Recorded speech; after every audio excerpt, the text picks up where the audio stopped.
Hello నమస్తే. ప్రతిదాన్ని రాజకీయం చేయాలి. ప్రతిదాన్ని రాజకీయం చేస్తేనే అపోజిషన్ వాళ్ళ యొక్క పని అదే. ప్రతిదాన్ని కూడా రాజకీయం చేయాలి. మంచిదైనా చెడుదైనా సరే, రూలింగ్ పార్టీ వాళ్ళు ఏం మాట్లాడినా సరే దానికి అపోజిట్గా మాట్లాడే వాళ్ళని అపోజిషన్ అంటారు. ఓకే, కొన్నిసార్లు మంచి నిర్ణయాలు జరగవచ్చు. రూలింగ్ పార్టీ కొన్నిసార్లు మంచి నిర్ణయాలు తీసుకోవచ్చు. మంచిదైనా సరే చెడ్డదని అడ్డం తిరగడమే రాజకీయం. ఓకే, అది ఎక్కడైనా జరిగేది. సరే, ఇప్పుడు ఎన్హెచ్ఆర్సి నేషనల్ హ్యూమన్ రైట్స్ కమిషన్కి సంబంధించి సుబ్రమణియన్, తమిళనాడుకి సంబంధించిన సుబ్రమణియన్ గారిని former chief justice of India NHRC చైర్పర్సన్గా అపాయింట్ చేశారు. మంచి పని చేశారు. Will should congratulate Subramanian for NHRC చైర్మన్గా అపాయింట్ అయినందుకు. బట్ ఇది ఫండమెంటల్లీ గత కొంతకాలంగా, ఇప్పుడు నేననేది కాదు, గత కొంతకాలంగా there is a conflict between reservations and non reservations. నేను రిజర్వేషన్స్కి ప్రోగా మాట్లాడుతుంటే కింద ఒక బ్రదర్ నాకు 2-3 సార్లు కంటిన్యూస్గా మెసేజ్లు కొట్టాడు. ఏమని? You're pro Hindu sorry you're anti Hindu, sorry you're anti OC అని మెసేజ్లు పెట్టాడు అనమాట. ఇదేంటంటే, ఇప్పుడు రిజర్వేషన్స్ ఇవ్వండి అంటే యాంటీ ఓసీ అని కాదు కదా అర్థం. ఇప్పుడు ఎవరికో కాలు ఇరిగింది కాబట్టి సార్ వానికి ఒక చైర్ కొనివ్వండి అని అడిగామనుకోండి, కాలు ఇరిగిన వాడికి చైర్ కొనండి అన్నామనుకోండి, దాని అర్థం కాలు ఇరగనోడికి వ్యతిరేకం అని కాదు కదా. అనారోగ్యం ఉంది ఎవరికో, మీరు అనారోగ్యం ఉంది వాడికి ఒక 10 రూపాయలు ఎక్స్ట్రా ఇవ్వండి మందులు కొనుక్కుంటాడు అన్నామనుకోండి, దానంటే ఆరోగ్యవంతుడికి వ్యతిరేకం అని కాదు కదా అర్థం. అలాగే ఈ బడుగు బలహీన వర్గాలకి, లోయర్ కమ్యూనిటీస్ని అప్లిఫ్ట్ చేయండి రిజర్వేషన్స్ ద్వారా అంటే అర్థం ఓసీలకు వ్యతిరేకమని కాదు అర్థం.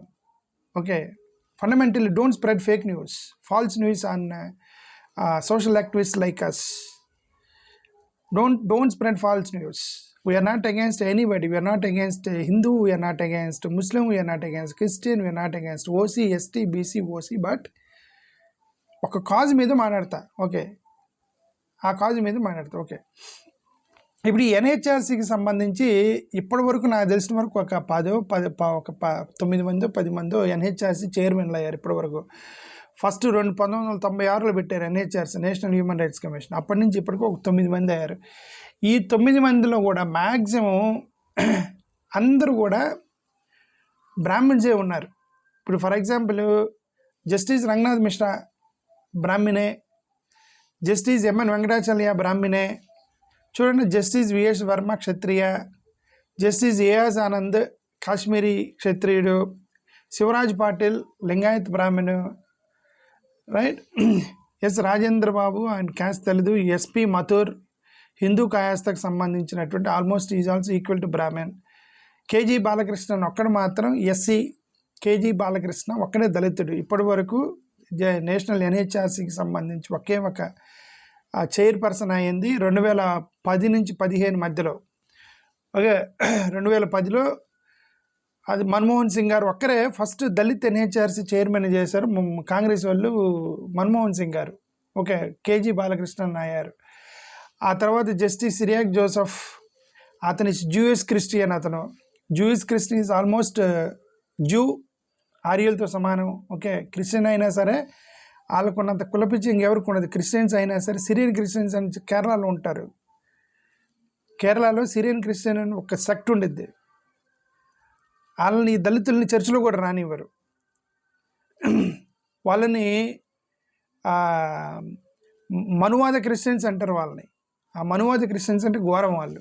ఓకే, అట్లాంటి ఒక సిరియన్ క్రిస్టియన్కి సంబంధించినటువంటి కొన్ని చర్చిలు కేరళలో ఉన్నాయి. మరి క్రిస్టియానిటీలో కూడా కులమతం ఉంది, అందుకే కదా మరి రిజర్వేషన్స్ మనకు అడుగుతున్నారు అందరూ. సో అదొక ఇష్యూ ఉందన్నమాట. సరే, తర్వాత ప్రఫుల్ల చంద్ర పటేల్ గారు బ్రాహ్మణ్ గారే, ఇప్పుడు అరుణ్ కుమార్ మిశ్రా బ్రాహ్మణే, ఇప్పుడు జస్టిస్ రామసుబ్రమణియన్ ఇప్పుడు అయినటువంటి ఆయన కూడా బ్రాహ్మణి. వీళ్ళందరూ కూడా బ్రాహ్మణ్స్.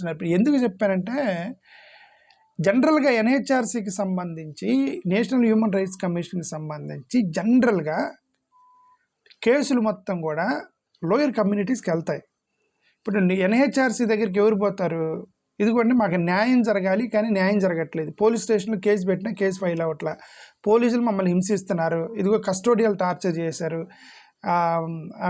తీసుకెళ్ళి అక్రమ కేసులు ఇరిగిచ్చారు, నైట్ అంతా ఉంచి కొట్టారు మమ్మల్ని, లేదని మా వాడిని చంపేశారు, బయట పెట్టట్లేదు, కిడ్నాప్ చేశారు, బయట ఈ కేసులన్నీ కూడా ఇవే ఎన్హెచ్ఆర్సీకి వెళ్ళేది. ఈ కేసులన్నీ కూడా బడుగు బలహీన వర్గాల వాళ్ళని ఈ యొక్క అణిచివేత అనేది జరిగేది ఎక్కువగా. బడుగు బలహీన వర్గాల్లోని అణిచివేత జరిగేది. ఇన్ఫ్లుయెన్షియల్ పర్సన్ చేయలేరు. ఇన్ఫ్లుయెన్షియల్ పర్సన్ ఎవరన్నా కస్టోడియల్ డెత్ అయినట్టు, పోలీస్ స్టేషన్లో దెబ్బలు తిని చచ్చిపోయినట్టు అక్కడ చరిత్రలు ఎక్కడ లేవు. ఎమ్మెల్యేల కొడుకులు, ఎంపీల కొడుకులు, పెద్ద పెద్ద ఇండస్ట్రియలిస్ట్ కొడుకులు ఎవరు కస్టోడియల్ డెత్లో చనిపోయారు. చిన్న చిన్న కూలి పని చేసుకునే వాళ్ళు, అక్రమంగా కేసులు ఇరుక్కుపోయిన వాళ్ళందరిని పట్టుకొని కస్టోడియల్ డెత్ పెట్టి పోలీస్ స్టేషన్ చిత్రహింసలు పెట్టి నువ్వు ఒప్పుకోమని వాడు చచ్చిపోయిందని కొడతారనమాట. కొంతమంది కిడ్నాప్ చేసి చంపే, ఇదంతా కూడా ఏంటంటే ఒక బడుగు బలహీన వర్గాలకు సంబంధించిన పేద కుటుంబాలు ఎక్కువగా సఫర్ అవుతాయి. మరి అట్లాంటి దాన్ని నువ్వు డీల్ చేసేటప్పుడు నువ్వు అందరిని తీసుకెళ్ళి అది వీళ్ళందరినీ మొత్తం బ్రాహ్మిన్స్ని పెడితే ఎన్హెచ్ఆర్సీకి సంబంధించి వీళ్ళ బాధలు వాళ్ళకి ఏం అర్థం అవుతాయని, అది నాకు బ్రాహ్మిన్స్ తప్పని కాదు. బ్రాహ్మిన్స్లో కూడా మంచి వాళ్ళు. Ranganath Mishra number 1 candidate. Ranganath Mishra first NHRC chairman Ranganath Mishra ఎవరైతే ఉన్నారో తను number 1 candidate, extraordinary person. Okay, తనకి ఒక దళిత కమ్యూనిటీలో జరిగేటువంటి ప్రతి ప్రాబ్లం అతనికి తెలుసు. ఎందుకంటే రీసెర్చ్ చేశాడు అతను. దళిత క్రైస్తవులకు సంబంధించినటువంటి ఫస్ట్ చైర్పర్సన్గా వేశారు ఆయన్ని. కమిషన్ వేశారు అతనిదే, రంగనాథ్ మిశ్రా కమిషన్ అని. అతను he has done extraordinary research on Dalit community and he has given extraordinary report to the government of India. So అలాగని ఇప్పుడు బ్రాహ్మిన్స్ అని దాని అర్థం వీళ్ళందరూ యాంటీ దళిత్ ఉంటారని కాదు అర్థం. బట్ కంపారిటివ్లీ వీళ్ళతో పోల్చుకుంటే వాళ్ళు ఎక్కువగా కొద్దిగా ప్రో ఉంటారు వాళ్ళ వైపుకి. అర్థం కాదు, ఎవరు మోసదారులు ఉండాలి మాట్లాడతారనమాట. వీళ్ళ బాధలు అర్థం అంటే వీళ్ళలో నుంచి ఒకటి పోయి జడ్జిగా కూర్చుంటే తప్ప వీళ్ళ బాధ వాడికి అర్థం కాదు. సో అది నాకు అర్థమైంది. సరే, ఇప్పుడు ఇది ఎంత ఏంటంటే కాంగ్రెస్ వాళ్ళు ఒక రాజకీయం చేస్తున్నారు. ఏంటంటే ఇప్పుడు ఈ చీఫ్ జస్టిస్ ఆఫ్ ఇండియా ఎన్హెచ్ఆర్సీకి సంబంధించిన కమిషన్ బాలసుబ్రహ్మణ్యన్ గారిని మేము వ్యతిరేకిస్తున్నామని కాంగ్రెస్ వాళ్ళు ఒక లెటర్ రాశారు. రాహుల్ గాంధీ ప్లస్ మల్లికార్జున్ ఖర్గే ఇద్దరు కలిసి కూర్చొని లెటర్ రాశారు. అఫ్కోర్స్ వాళ్ళ రాజకీయం అయినా సరే, అది నేను చెప్పిందంటే వాళ్ళ రాజకీయంలో కూడా ఒక సమ్ పాయింట్ ఉంటుంది. నీ అపోనెంట్ని నువ్వు ఇబ్బంది పెట్టడానికి నువ్వు రాజకీయం చేసావు అనుకోండి, ఆ రాజకీయంలో కూడా ఏదో ఒక పాయింట్ పట్టుకొని చేయాలి. ఆ పాయింట్నే సత్యం అంటారు. There are good points in bad politics, there will be good points in every bad politics. Okay, ఆ గుడ్ పాయింట్స్ రాశారు ఇక్కడ వాళ్ళు ఏమని రాశారంటే, మీరు ఎన్హెచ్ఆర్సీకి సంబంధించినటువంటి చైర్మన్ని మీరు ఆ సెలక్షన్ ప్రాసెస్ చాలా ఫండమెంటల్లీ ఫ్లాడ్, ఏమంటారంటే తప్పుగా మీరు ఎలక్ట్ చేశారు అతన్ని. రాజ్యాంగం ప్రకారం ఇట్లాంటి ఇండిపెండెంట్ వ్యవస్థల్ని అందరు కన్సెన్సస్ తీసుకొని మీరు అపాయింట్ చేయాలి, కానీ మీరు మెజారిటీ తీసుకొని చేశారని ఒక పాయింట్ రాశారు. మెజారిటీ ఉండవచ్చు, బట్ అందరూ ఒప్పుకున్నారా? ఇప్పుడు ఒక గ్రూప్ ఉంది, ఆ గ్రూప్ డిస్కషన్ జరుగుతున్నప్పుడు మనందరం కలిసి ఎక్కడికైనా పని చేద్దాం అనుకున్నాం. వాళ్ళలో 6 ఓకే అంటున్నారు, ఒక 4 నో అంటున్నారు అనుకోండి. ఈ 4 కూడా ఒప్పించి మనం ఆ పాయింట్ పనికి వెళ్ళాలి, అంతే తప్ప 6 ఓకే అన్నారు కదా, 4 మైనారిటీ నో అన్నారు కదా, కాబట్టి ఎక్కువ మంది అన్నారు కాబట్టి వెళ్దాము అనేది కాదు ఇక్కడ point. Take the consensus of all the group and then you go head. అది కదా మీరు చేయాల్సింది. మీరు మెజారిటీని పట్టుకొని చేశారు, ఇది రాజ్యాంగ విరుద్ధమని ఒక పాయింట్ రాశారు కాంగ్రెస్ వాళ్ళు. పాయింట్ 1. రెండోది ఏం రాశారు? ఫండమెంటల్ అదే ఇప్పుడు నేను చెప్పినంత జనరల్గా ఇది మార్జినలైజ్డ్ సొసైటీకి సంబంధించిన కేసులు ఎన్హెచ్ఆర్సీకి పోతూ ఉంటాయి. మీరు దాంట్లో కూడా మీరు ఆలోచించాలి, జాగ్రత్తగా ఆలోచించాలి మీరు పెట్టేటప్పుడు అని. ఇప్పుడు వీళ్ళు కాంగ్రెస్ వాళ్ళు ఏంటంటే ఒక ఇద్దరిని ప్రపోజ్ చేశారు. జస్టిస్ రోహింటన్ ఫాలీ నారిమ్యాన్, ఇతను ఒక పార్సీ రిలీజియన్కి సంబంధించినటువంటి ఒక వ్యక్తి. పార్సీ అంటే మైనారిటీనే, ఓకే, అంటే అదర్ దాన్ హిందూ అందరు మైనారిటీస్ కదా. ఇప్పుడు పార్సీ రిలీజియన్కి సంబంధించినటువంటి వ్యక్తి జస్టిస్ రోహింటన్ ఫాలీ నారిమ్యాన్, ఇతన్ని మీరు పెట్టండి. ఇతనికి గ్రౌండ్ లెవెల్లో ఇక బడుగు బలహీన వర్గాలకు సంబంధించిన సమస్యలు మొత్తం తెలుసని వీళ్ళు ప్రపోజ్ చేశారు. రెండోది Kuttiyil Mathew Joseph, justice Kuttiyil Mathew Joseph, ఇతను ఇప్పుడు ఇంతవరకు మైనారిటీస్కి సంబంధించిన జడ్జిమెంట్లు మొత్తం ఇచ్చింది ఇతనే.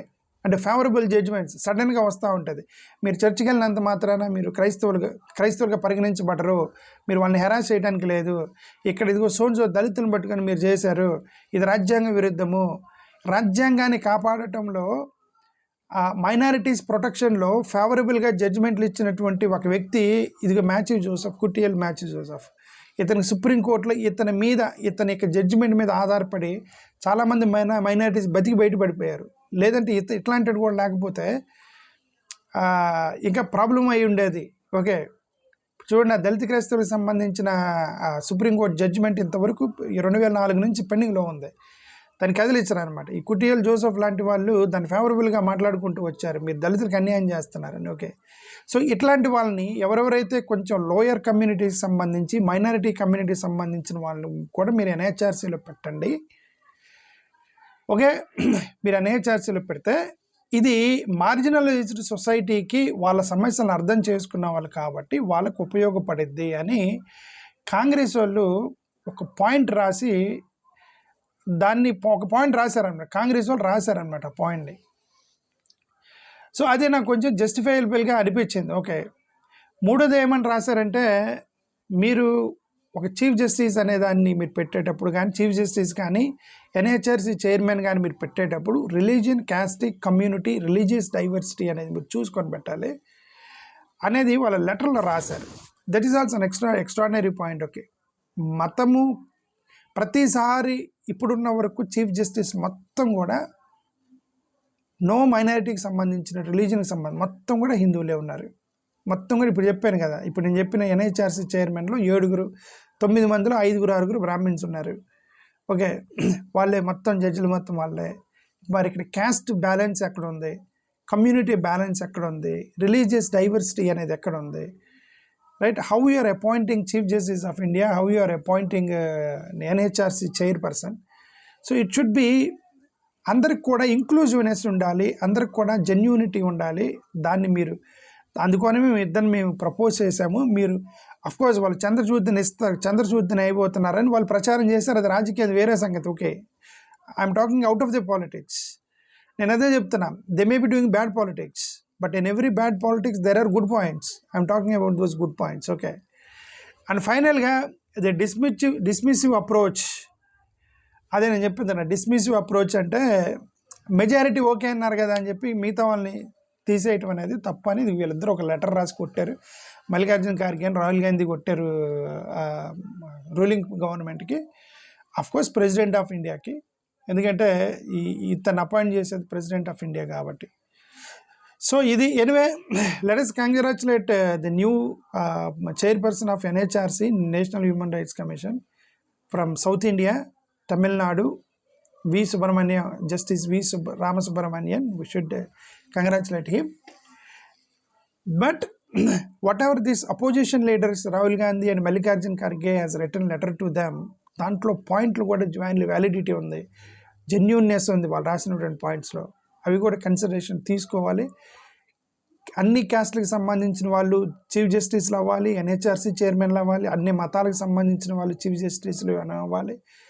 అండ్ మోర్ ఓవర్ ఇట్లాంటి కేసులు మొత్తం కూడా మార్జినలైజ్డ్ కమ్యూనిటీస్కి సంబంధించిన వాళ్ళే ఉంటారు కాబట్టి వాళ్ళని అర్థం చేసుకునేటువంటి వాళ్ళనే మీరు అక్కడ పెట్టాలి తప్ప రికమెండేషన్స్ మనవాడు అని చెప్పేసి ఇట్లాంటి అపాయింట్మెంట్స్ చేయటం అనేది కరెక్ట్ కాదు. ఇప్పుడు అర్థమైంది నేను రిజర్వేషన్స్ని ఎందుకు కోరుకుంటున్నాను అంటే, రిజర్వేషన్ అనేది లేకపోతే జెన్యూనిటీ ఉంటుంది అనేది అదొక పెద్ద తప్పు, అదొక పెద్ద అబద్ధం. అది నిజమేంటంటే రిజర్వేషన్ అనేది లేకపోతే రికమెండేషన్ ద్వారా పోతుంది.